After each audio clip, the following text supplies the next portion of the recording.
தெரியாம அழுகுறோம். தெரியாம அழுகுறீங்களா? இந்த பார் பூசாரி, கோயிலுங்கிறது சொத்து கேட்டு சுகம் கேட்டு அழுகிறதுக்காக ஏற்பட்ட இடம் இல்லையா. பின்ன கோயிலுங்கிறது எதுக்குங்க? சொல்றேன் கேளு.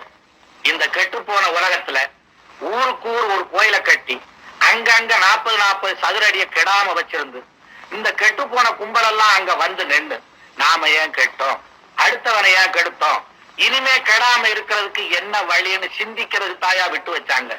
அப்போ நாங்க சிந்திக்கலையா? எங்கய்யா சிந்திக்கிறீங்க? நீங்க கெடுறதுக்கும் அடுத்தவனை கெடுக்கிற